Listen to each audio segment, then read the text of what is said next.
Muchas gracias por la invitación. Soy el doctor Roberto Cano. Hablaré sobre la evaluación multimodal en las cardiopatías congénitas, o bien dar un repaso o mostrar la utilidad de estos métodos de imagen en la evaluación de las cardiopatías congénitas.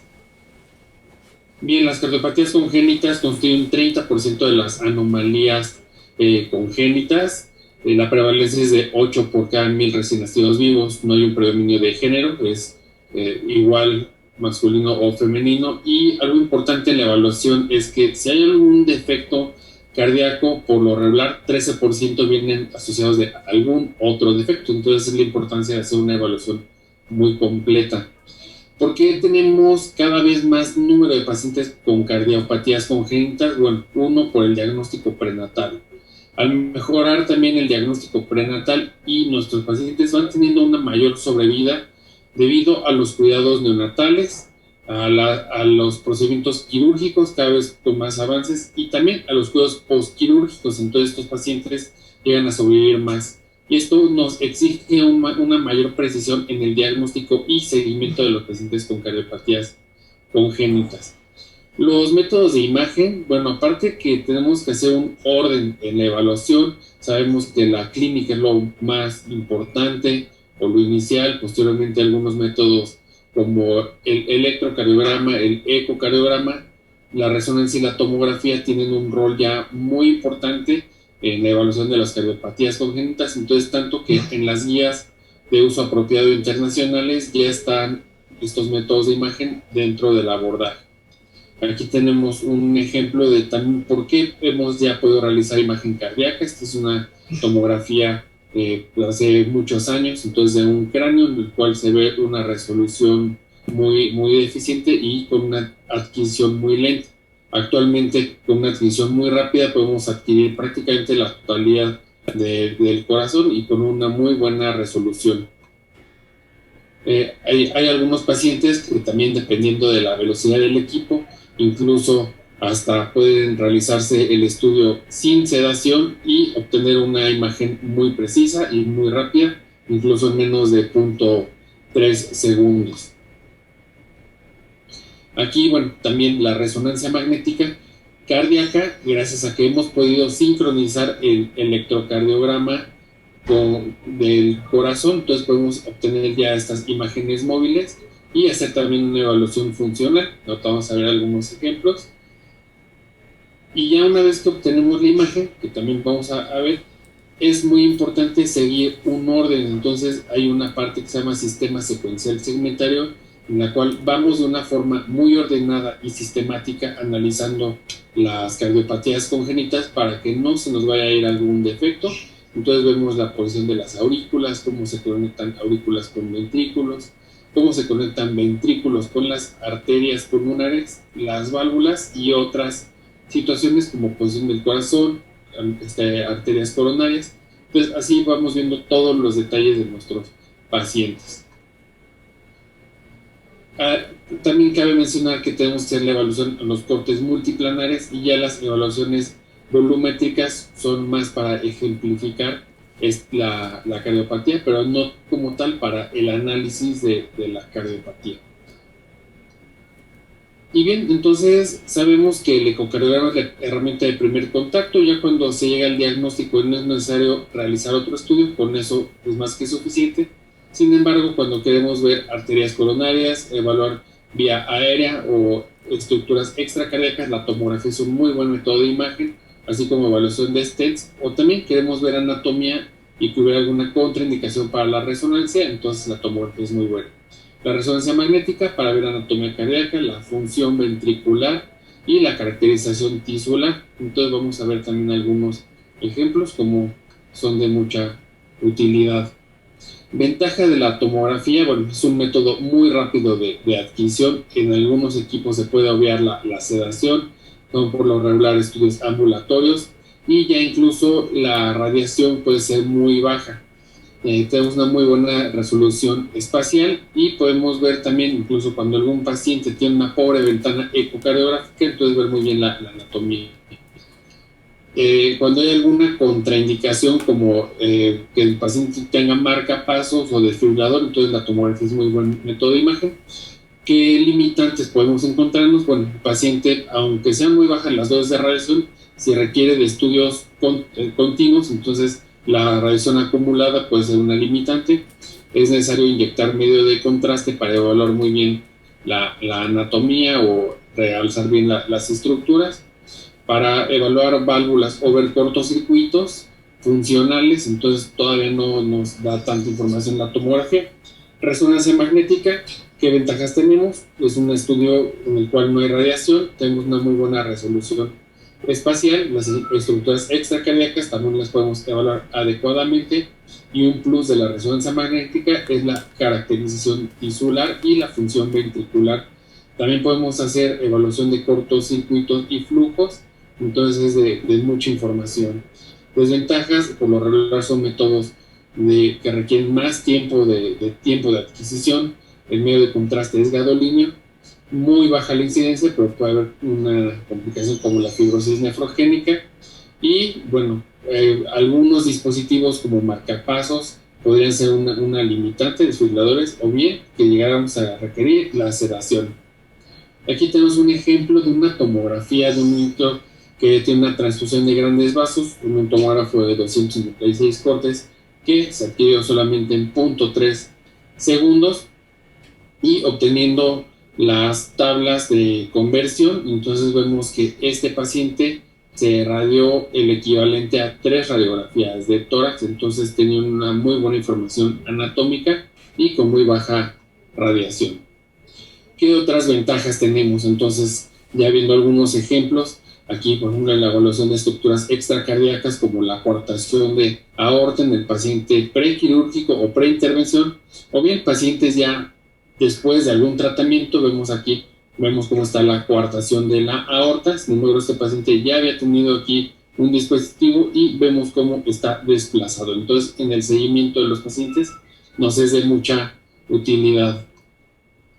O bien en los anillos vasculares, entonces también podemos ver con la tomografía muy buena información. Vemos aquí cómo está el esófago, vemos cómo comprime, y también ya en una reconstrucción volumétrica se puede dar mucha información ya de la anatomía exacta de ese anillo vascular. Otros ejemplos de anillos vasculares este es un ejemplo de un paciente que costaba trabajo extubarlo, entonces se hace la tomografía, se ve aquí el tronco de la arteria pulmonar, la rama pulmonar izquierda que rodea la tráquea, y se ve cómo estaba generando aquí ya la obstrucción fija y dinámica de la tráquea. Entonces es un sling pulmonar. Aquí vemos esta anatomía, cómo está aquí este anillo pulmonar, y ya dando toda la información para que nuestro paciente pueda ser operado adecuadamente. En retornos venosos sistémicos, como este ejemplo, que es la cava izquierda persistente, entonces podemos ver muy buena información. También en la evaluación de los retornos venosos pulmonares, aquí vemos un ejemplo de cómo está la aurícula izquierda, la cual no están llegando las venas pulmonares. Aquí vemos un colector, el cual este colector confluye en las venas pulmonares detrás del corazón, asciende por una vena vertical, conecta con la cava superior, y de ese modo llega el flujo a la aurícula derecha, y al llegar a la aurícula derecha ya pasa la sangre hacia la aurícula izquierda. Entonces, un ejemplo de una conexión anómala total de venas pulmonares, y podemos ver una anatomía muy precisa con este método de imagen. Aquí tenemos otro ejemplo, como esta paciente cursaba con una hipertensión pulmonar, pues no sabían muy bien el diagnóstico, se hacía ecocardiograma y no se veía adecuadamente, y al realizar este estudio de imagen se ve como esta vena pulmonar superior derecha llega a la cava superior, entonces una conexión anómala parcial de venas pulmonares.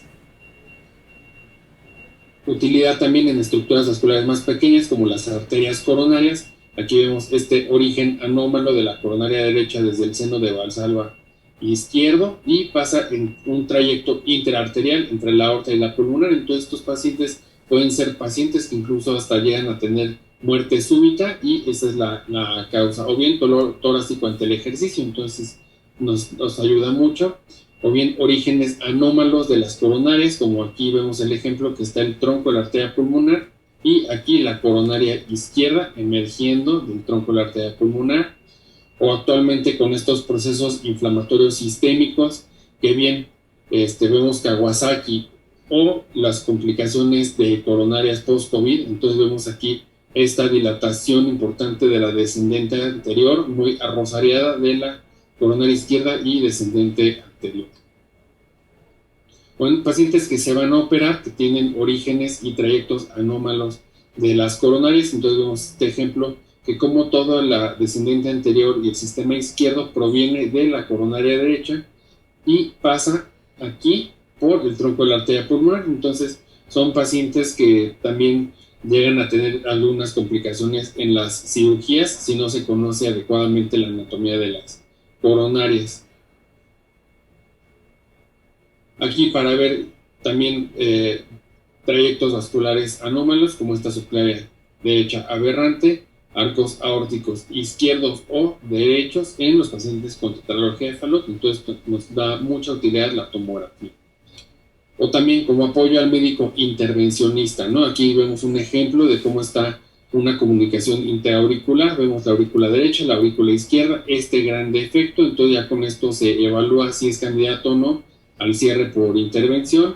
O también este otro que es un conducto arterioso. Aquí vemos la aorta, la pulmonar, el conducto. Entonces esta información se la podemos brindar al hemodinamista. O también las coartaciones de aorta para medir la distancia entre las estructuras vasculares y poder planear bien un procedimiento.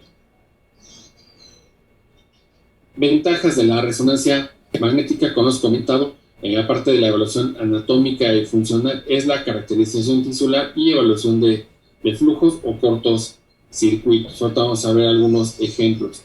La resonancia magnética tiene el gold estándar para la evaluación de la función ventricular. Entonces, pacientes con falla cardíaca nos es de mucha utilidad. Entonces, para ver con mucha precisión la función del corazón. Y algunos ya programas para poder evaluar adecuadamente la función ventricular. Y también con cero radiación, como apoyo al intervencionista, también en estructuras vasculares nos da mucha información para poder planear adecuadamente algunos procedimientos.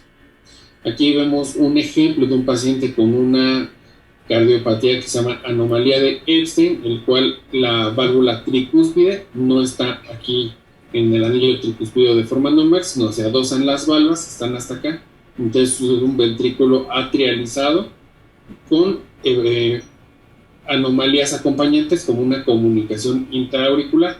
Se hace un corte aquí a nivel de cavidades derechas y vemos nuevamente la aurícula derecha, ventrículo derecho, y aquí la valva inferior, cómo está adosada. Entonces aquí también se puede planear adecuadamente las cirugías correctivas. Así es como se hace la evaluación del adosamiento de esas valvas. Se mide qué tanto está adosado aquí y se da por porcentajes, y esa información se da al clínico y al cirujano. Pacientes que tienen también anomalías congénitas más complejas, como este caso, aquí vemos que son cavidades derechas, cavidades izquierdas. Vemos este ventrículo está en posición izquierda, muy trabeculado, con mucha disfunción. Se hace un corte a nivel de los ventrículos y vemos cómo está este ventrículo, que tiene una característica de ventrículo derecho como la banda moderadora, y aquí vemos cómo este ventrículo que da la circulación sistémica se conecta con la aorta, pero como tal el ventrículo es de morfología derecha. Entonces hubo una mal rotación de los ventrículos. Entonces se llama transposición corregida de los grandes vasos, y tarde o temprano este ventrículo que está en posición sistémica va a disfuncionar. Entonces se obtuvo el diagnóstico preciso con este tipo de estudios. O bien en la caracterización tisular, una paciente de 12 años de edad con falla cardíaca, no se sabía adecuadamente el diagnóstico. Entonces ya cuando se obtiene la resonancia magnética, desde las primeras secuencias se ve ligado con hipointensidad y también del miocardio con hipointensidad. Entonces es una paciente con una hemocromatosis primaria con involucro cardíaco. Entonces gracias a la resonancia se pudo obtener el diagnóstico, y aquí tenemos una imagen comparativa de la paciente con hemocromatosis y en la misma secuencia un paciente sin hemocromatosis, cómo se evalúa el hígado y el miocardio. Entonces vean cómo aquí con la caracterización tisular también se pudo obtener el diagnóstico y la causa de la falla cardíaca en nuestra paciente. En la evaluación de cortocircuitos, entonces vemos aquí la movilidad y vemos adecuadamente cómo va el flujo de izquierda a derecha, o bien en ocasiones hasta bidireccional. Entonces también esta información se le da adecuadamente a los cirujanos para que podamos planear bien los estudios, y también evaluación funcional, también para ver en qué condiciones se encuentra nuestro paciente. En los pacientes postoperados de tetralogía de Fallot, como seguimiento, ya que son estudios que requieren un seguimiento cada 2, cada 3 años, y no hay radiación, entonces es un método muy seguro donde podemos obtener muy bien la función de ambos ventrículos. Estos pacientes, tarde o temprano se les coloca una válvula protésica en función pulmonar. Entonces primero se obtienen las funciones y volumen del ventrículo derecho con mucha precisión para saber cuál es el momento indicado para colocar una válvula.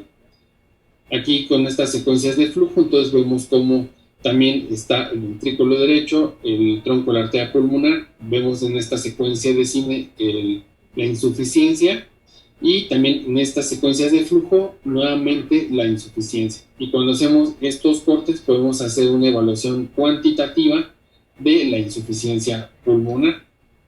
Entonces ya obtenemos cierto puntaje de criterios para ver cuál es el momento indicado para colocar una válvula protésica en función pulmonar en estos pacientes de tetralogía de Fallot. Y en evaluación de anillos vasculares y checar vía aérea, aquí tenemos un ejemplo, ¿no?, de un paciente que tiene un doble arco aórtico con una estenosis aquí principal de la vía aérea. Fue tratado durante muchos años como paciente con afección laringea con esteroides inhalados. Posteriormente se hace el estudio, se obtiene también una impresión 3D de cómo está el arco aórtico. Aquí, esta vista posterior, este arco se ve aquí. Aquí no se imprime porque era un ligamento. Entonces aquí se pudo planear bien la cirugía. Lo único que se hizo, en lugar de reimplantar el arco, simplemente se cortó el ligamento, se liberó la compresión y la función de arco compresivo. Entonces con esto la paciente mejoró notablemente. Otros ejemplos de utilidad de la tomografía son estos pacientes que tienen una doble salida de ventrículo derecho con impresión 3D. Entonces es un buen método también para enseñanza. Así se puede compartir la enseñanza de piezas que ya en muchas ocasiones ya no se pueden conservar o desplazar de un estado a otro o de una escuela a otra. Entonces ya con esto se puede compartir adecuadamente la enseñanza, o incluso hasta un corazón que se escaneó en Ciudad de México y se quiere imprimir la pieza en otro país, ya allá la imprimen y ya para fines académicos es de mucha utilidad. También a través de resonancia magnética podemos hacer impresión tridimensional, también pacientes con doble salida de ventrículo derecho. Entonces aquí todo esto es ventrículo derecho, y aquí se ejemplifica cómo saldría la aorta y la pulmonar de ese ventrículo, y se puede planear adecuadamente la cirugía. Y las nuevas modalidades para evaluar adecuadamente flujos y cómo se comportarían los flujos en pacientes, un ejemplo, pacientes con Marfan, para ver qué tanto se va a dilatar o con qué velocidad se va a dilatar esa aorta. Entonces las secuencias de 4D Flow también son de mucha utilidad. Actualmente aquí en el instituto contamos con la secuencia de adquisición y estamos compartiendo estas secuencias con un hospital de Holanda, lo cual nos está ayudando a la interpretación y evaluación de estos estudios. ¿Hacia dónde vamos también? A la evaluación de las cardiopatías a través de realidad aumentada. Ya son programas muy, digamos, hasta autorizados por FDA. Entonces, algunos hospitales ya cuentan con él y podríamos incluso evaluar la anatomía cardíaca de un paciente de una forma muy rápida, a lo mejor hasta no imprimir esa pieza, sino evaluarla de forma virtual y así también planear una cirugía. Como conclusiones, bueno, sabemos que las primeras herramientas de imagen como ecocardiograma son de mucha utilidad todavía y estos métodos de imagen como tomografía y resonancia son instrumentos de apoyo con mucha precisión y sabiendo muy bien la indicación podemos evaluar bien la anatomía, las estructuras extracardíacas. La resonancia en la caracterización tisular nos es de mucha utilidad y recordar que un muy buen método de imagen y con un sistema secuencial segmentario, o sea, una evaluación muy precisa de la anatomía cardíaca en cardiopatías congénitas, nos facilita mucho el diagnóstico y seguimiento de nuestros pacientes. Muchas gracias.